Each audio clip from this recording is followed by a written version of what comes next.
Kwenye fader tumeshaona kwamba hapa ndo naruhusu na kuongeza sauti, lakini nataka tuangalie hizi switch na routing section au sehemu ya kuelekeza sauti. Inapofika hapa sasa, unaiambia, lazima uiambie kwamba mimi nataka sauti iende wapi. Kwa mfano tuseme nataka mic yangu iweze kusikika kwenye upande wa subgroup. Kwa hiyo lazima nichague hapa 1 2 kwamba sauti hii nataka iende kwenye upande wa subgroup. Kwa unapochagua namna hii, maana yake 1 2 unakuja kwenye subgroup, unagundua kwamba subgroup ni hapa. Kwa hiyo tuseme speaker nimeconnect hapa kwenye subgroup. Kwa hiyo speaker ni subgroup. Kwa hiyo ili iweze kutoka hapa, hii mic inazidi panja 1 2 1 2. Yeah, 1 2. Tunajaribu kipaza sauti. Yes, 1 2 1 2 1 2. Okay, 1 2. Kwa hata kama nikisema naongeza mchicha kidogo, 1 2 1 2.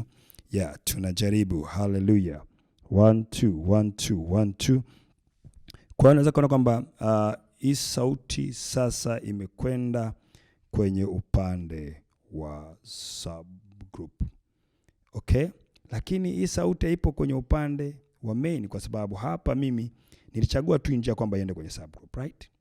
Okay. Sasa nikitaka hii njia iende kwenye upande wa main, lazima nichague main ambayo nachagua hapa LR. Nikichagua hapa 1 2 1 2 na kuja kupandisha hapa 1 2 1 2 1 2 1 2. Yes, 1 2. Muone imeenda kwenye LR. Nikibonyeza namna hii 1 2 kwa mfano nikamchicha 1 2. Yes, 1 2 1 2 1 2 1 2.